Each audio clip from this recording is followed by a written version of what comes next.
Assalamualaikum warahmatullahi wabarakatuh. Halo anak-anak, ketemu lagi dengan saya.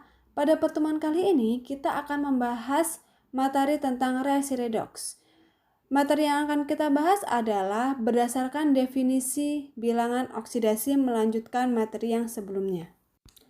Jadi, definisi berdasarkan bilangan oksidasi yang dinamakan dengan reaksi reduksi adalah reaksi penurunan biloks atau reaksi penurunan bilangan oksidasi. Sedangkan reaksi oksidasi adalah reaksi pertambahan biloks. Sebelumnya, kalian harus mengetahui apa sih yang dimaksud dengan biloks atau bilangan oksidasi. Jadi, bilangan oksidasi adalah bilangan yang menyatakan muatan yang dimiliki oleh suatu atom dalam senyawa.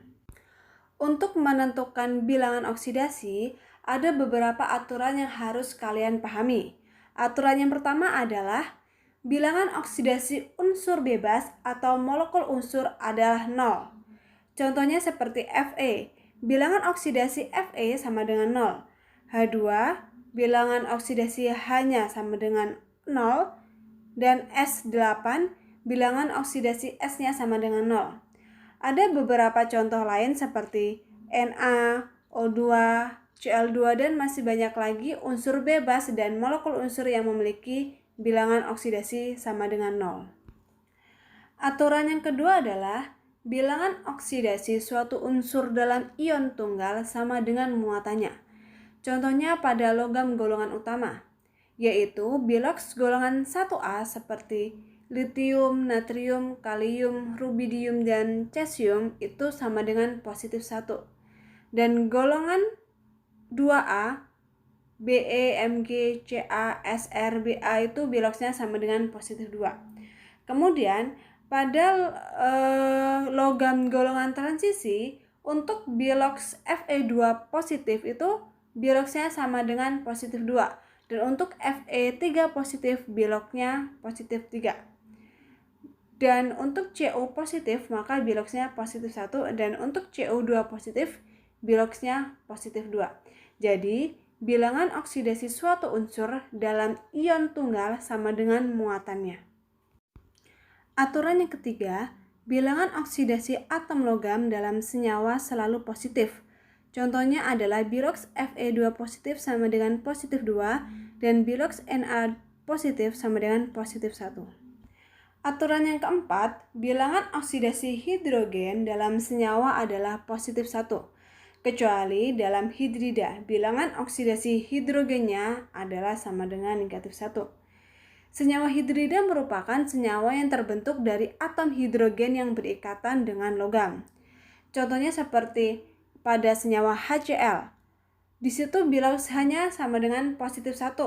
Sedangkan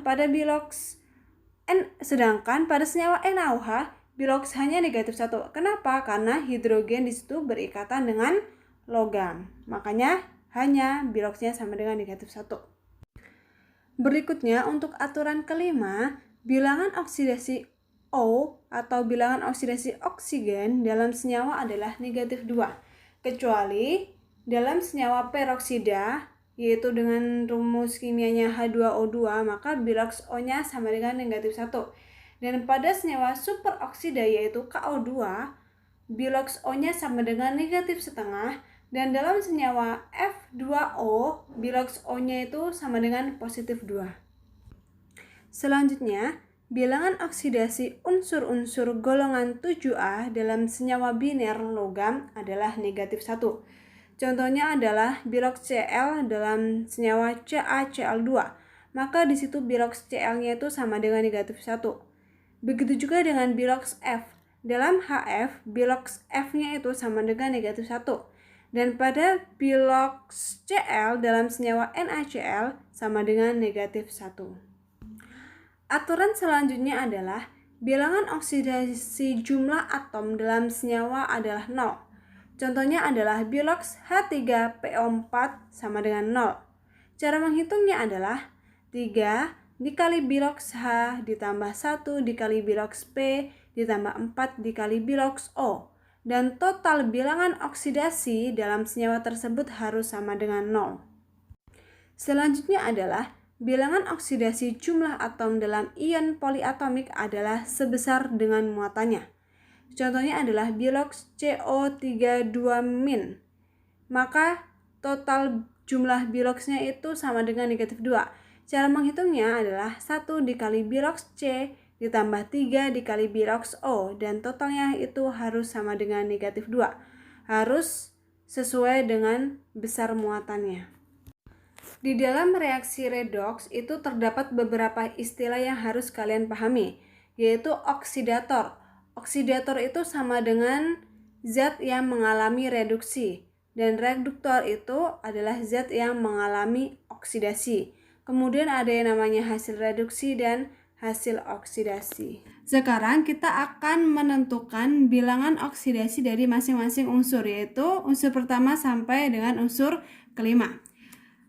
Yang pertama adalah kita menentukan bilox dari SO3. Caranya adalah kita menentukan bilox sesuai dengan aturan yang udah kita pelajari tadi.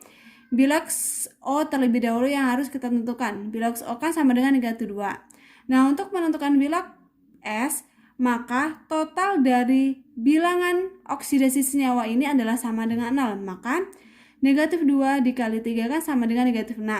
Nah, negatif 6 ditambah berapa biar sama dengan 0? Maka biar totalnya sama dengan 0, maka ditambah dengan positif 6. Jadi bilox S itu positif 6 dan bilox O negatif 2. Kemudian contoh yang kedua, berapa bilox H, N, dan O?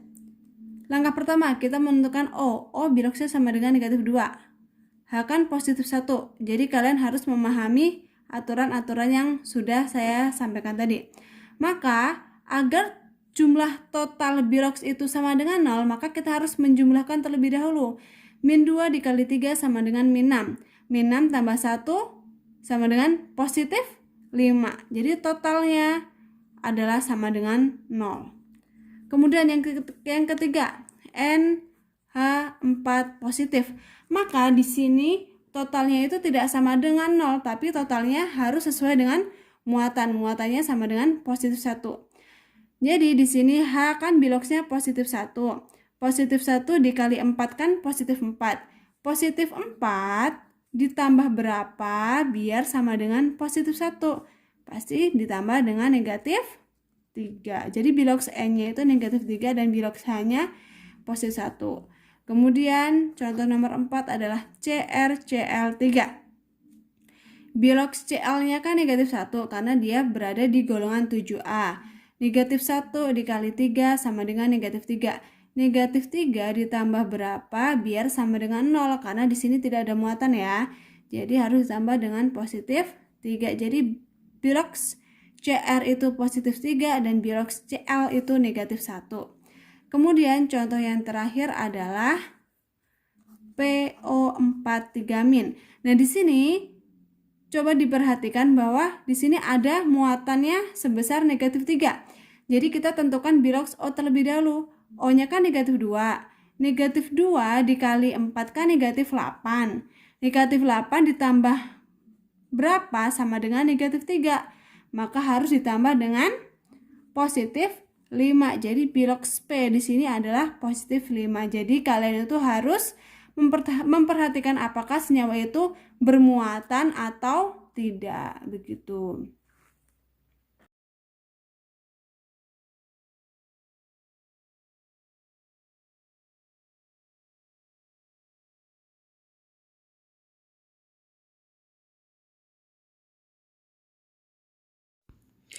Demikian pembelajaran kita pada hari ini. Kurang lebihnya saya mohon maaf. Saya akhiri. Wassalamualaikum warahmatullahi wabarakatuh.